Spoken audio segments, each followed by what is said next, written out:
This is an extract from the Leader Coronavirus Daily podcast by the Evening Standard and hosted by me, David Marsland. To hear the whole thing, search for it on your podcast provider. We now go over to questions to the Prime Minister. Boris Johnson was expected to be at PMQs this afternoon, so when it was announced Dominic Raab would be stepping back in, there were questions about whether the PM was fit enough after his battle with coronavirus. Turns out it was because his partner Carrie Symonds had just had a baby, a boy. Such happy news amid such uncertainty.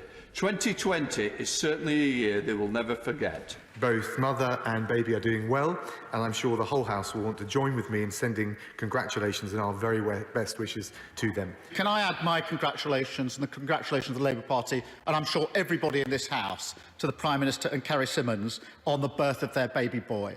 The warm wishes have been pouring in, including from the Evening Standard. Congratulations to Carrie and Boris, and what a month they have had. Coronavirus devastating, normal life. The Prime Minister in intensive care, back to work to face decisions on lockdown, and today a baby son.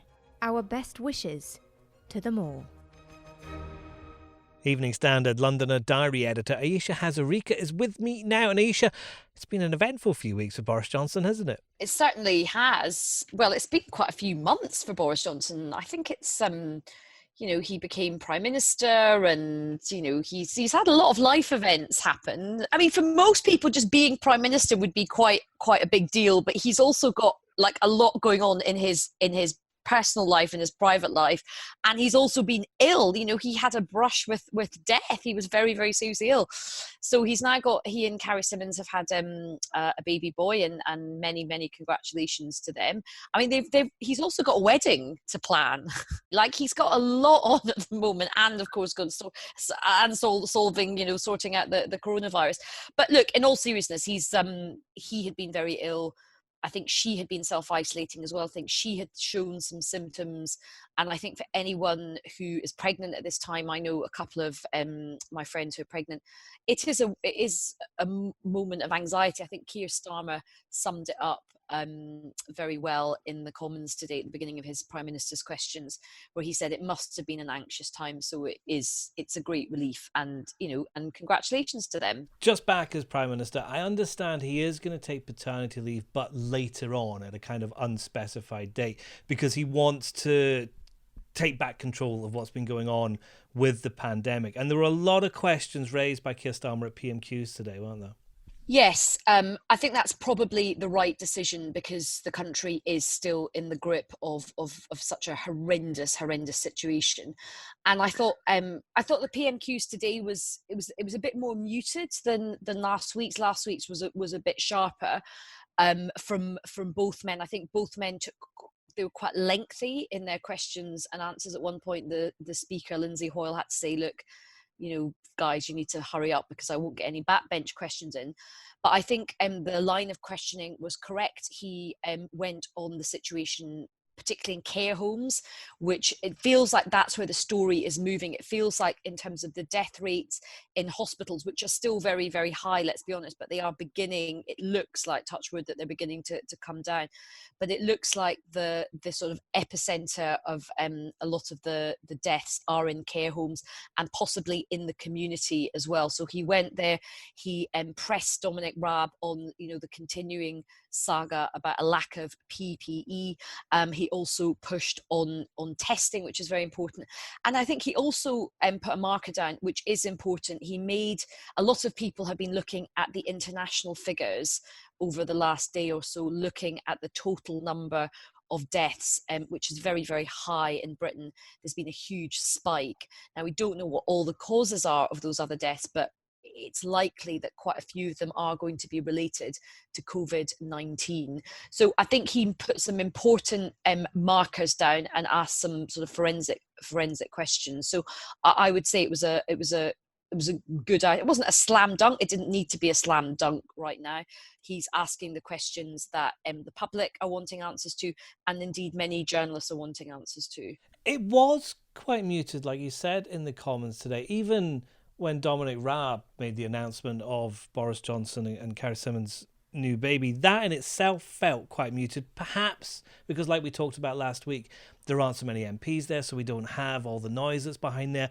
But it felt like he didn't really want to celebrate this because there is so much that is troubling the country just now. I think that's right, and I think that was the right decision. While it is obviously a cause for personal happiness for Boris Johnson and Carrie Symonds, I think the tone was correct, because, you know, when you look at the death toll, when you look at the figures, they are really, really stark.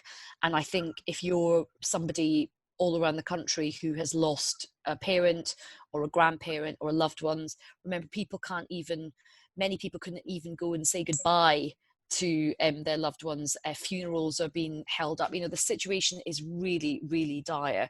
So I think that was often in politics, you know, context and tone is everything. You know, if we were in good times, if the economy was booming, if everybody was, you know, pretty okay, then I'm sure this would have been, you know, much, much bigger.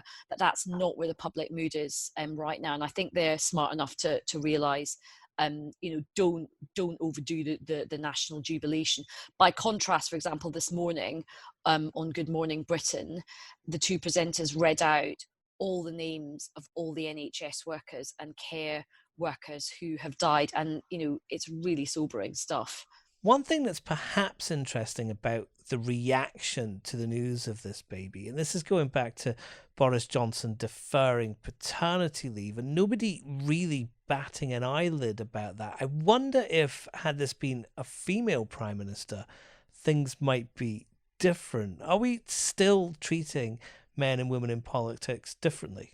How we view women as leaders has still got a long way to go. And what's interesting is there's quite a debate raging on Twitter at the moment, where lots of women who definitely wish the Prime Minister well are just saying, you know, women in politics still get almost like a double motherhood penalty. So if you have a child and you're in politics, the question that is often asked is, I know, but are you really going to be able to, how are you going to juggle everything? You know, how are you going to manage everything? I mean, it's just not going to make sense. Whereas, you know, a man can sort of have as many children as possible and it's fine. You know, he's allowed to have those layers. But even women who don't have children in politics don't escape. There's often a kind of suspicion around why women don't have children. Theresa May had a very, very hard time. Questions were asked about why she and her husband, Philip, had not had children, you know, in terms of, was it a personal decision? Was it a medical decision? Nicola Sturgeon has been questioned for not having children. So it's almost like you can't win. If you do have children, people are like, well, you know, you're really going to be focused if you don't have children as a female leader. People are like, oh, is she a bit cold? Is she not very maternal? So I think we've got a long way to go on that front in terms of women in politics and their ability to be a mother or not be a mother. Search for the Leader Coronavirus Daily on any podcast provider to hear more from the podcast.